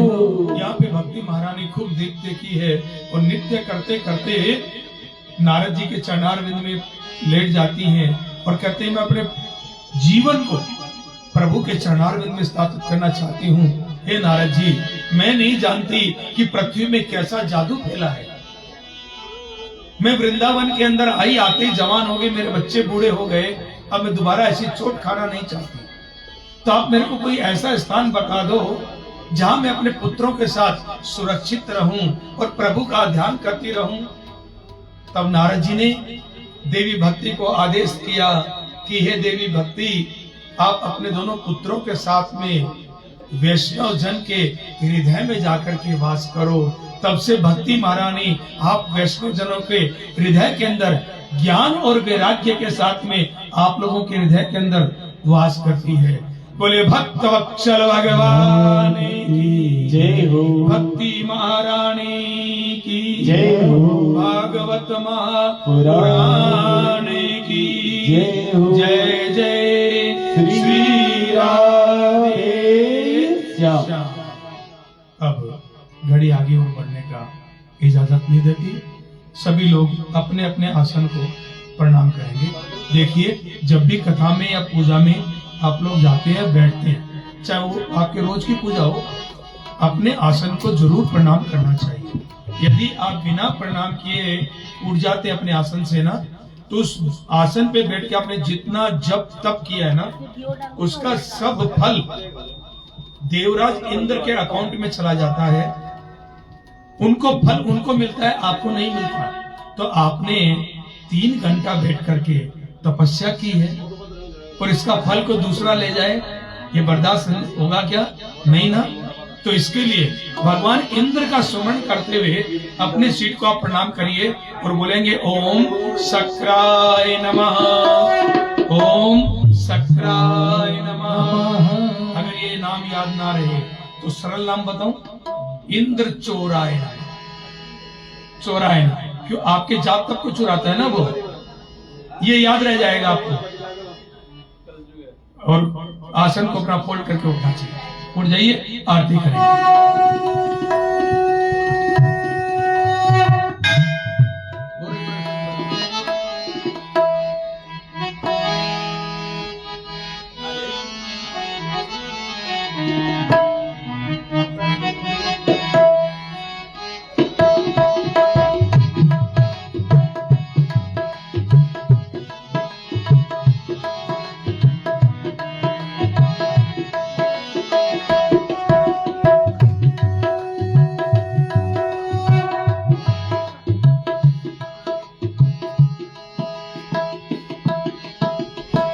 मीठी मीठी थाली बजा करके सब लोग आर्त भाव से आरती करेंगे।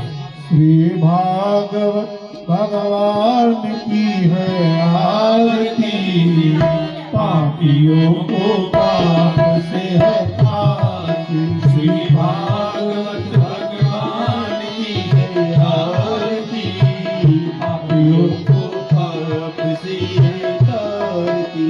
भागवत भगवान की है आरती, पापियों को पाप से है तारती। श्री भागवत भगवान की है आरती, पापियों को पाप से है तारती। ये अमर ग्रंथ ये मुक्ति पंथी ये पंचम वेद निराला, नव ज्योति जगाने वाला। ये अमर ग्रंथ ये मुक्ति पंथी ये पंचम वेद निराला, ज्योति जगाने वाला। हरि नाम ही हरि नाम यही, हरि नाम यही, हरि नाम यही है। मंगल की आरती, पापियों को पाप से है तारती। श्री भागवत भगवान की है आरती, पापियों को पाप से है तारती।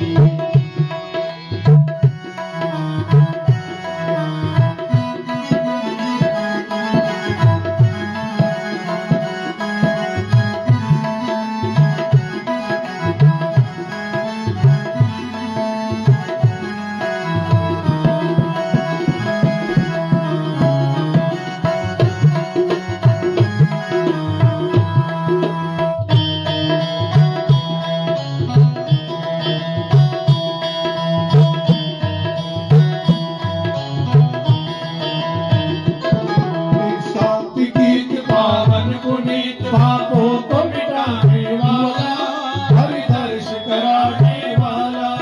ये शांति गीत पावन पुनीत पापों को मिटाने वाला, हरि दर्श कराने वाला। ये शुभ करनी है शुभहरणी, ये शुभ करनी है शुभहरणी। मधुसूदन की आरती, पापियों को पाप से है तारती। श्री भागवत भगवान की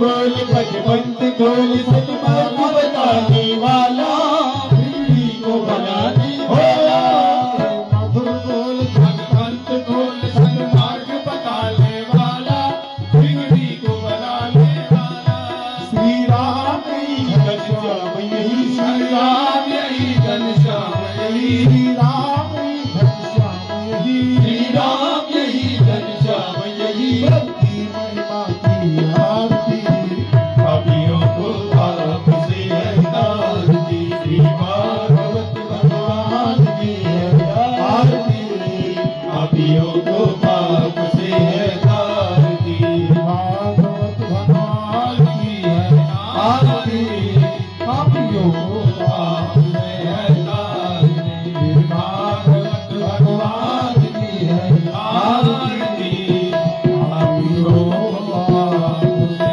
हटार दी पात्रमध्ये सिदं तोयं भ्रान्तः केशवोपरि अङ्गलग्नं मनुष्याणां सर्वं पापं दुःखं कष्टं रोगं व्यपोहति हरिः ओम् जयेन दक्ष्यमयजन्तदेवा सन्नः तेहना कं महिमानः सजन्त यत्र पूर्वे साध्या शान्तिदेवा हरिः ओम् राजाधिराजाय पशै यसायने नमो वयं वैश्रवणाय कुर्महे सभी कामान् कामिकामह्यमह्यं कामेश्वरो वै श्रवणो ददातु कुबेराय वैश्रवणाय महाराजाय नमः सेवन्तिका भकुलचम्पकपाटलग्ने पोन्नागजातक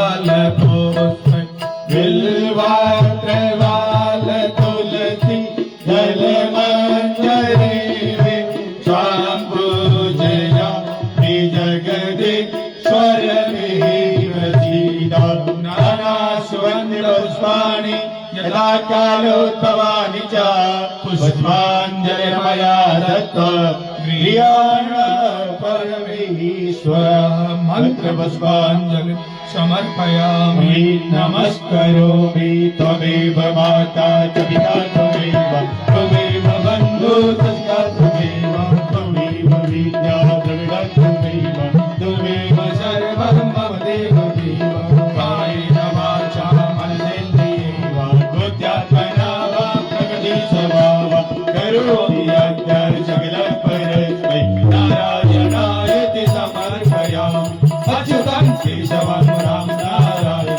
कृष्णदामोदरं वासुदेवं हरि श्रीधरं माधवं गोपिकावल्लभं जानकी नायकं रामचन्द्रं भजे हरे राम राम राम हरे हरे कृष्ण कृष्ण कृष्ण हरे राम राम हरे हरे कृष्ण राम कृष्ण हरे हरे भवन्तु सुखिनः सर्वे सन्तु निरामया सर्वे भद्राणि पश्यन्तु मा कस्य दुःखभाग् भवे शान्ति शान्ति सुशान्तिरभवतु धर्म की जय हो अधर्म का नाश हो प्राणियों में भाव विश्व का कल्याण हो गौ माता की जय हो सत्य सनातन धर्म की जय हो भागवत महापुराण की जय हो व्यास जी महाराज की जय हो परीक्षित जी महाराज की सुखदेव जी महाराज की पितृ जनार्दन भगवान की मर्यादा पुरुषोत्तम रामचंद्र भगवान की हनुमान जी महाराज की बांकी बिहारी लाल की जय जय श्री राधे श्याम आते भी राम बोलो जाते भी राम आते भी राम बोलो जाते भी राम सुबह और शाम बोलो राम राम राम सुबह और शाम बोलो राम राम राम। आते भी राम बोलो जाते भी राम, ओ आते भी राम बोलो जाते भी राम। सुबह और शाम बोलो राम राम राम। सुबह और शाम बोलो राम राम राम। हाँ, आते भी राम बोलो जाते भी राम, आते भी राम बोलो जाते भी राम। मुस्कुराते हुए आइए, मुस्कुराते हुए जाइए, मुस्कुराते हुए आइए, मुस्कुराते हुए जाइए। हाँ, मुस्कुराते हुए आइए, मुस्कुराते हुए जाइए, मुस्कुराते हुए आइए, मुस्कुराते हुए जाइए। लेते जाना रे हरि का नाम थोड़ा थोड़ा, लेते जाना रे हरि का नाम थोड़ा थोड़ा। हाँ, लेते जाना रे हरि का नाम थोड़ा थोड़ा। हरे राम राम राम हरे हरे, हरे कृष्णा कृष्ण कृष्ण। हरे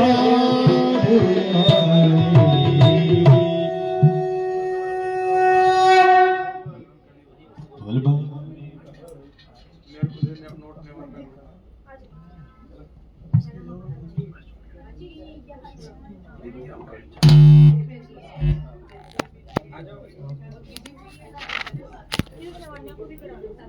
जिन्होंने प्रसाद नहीं लिया प्रसाद ले जाए।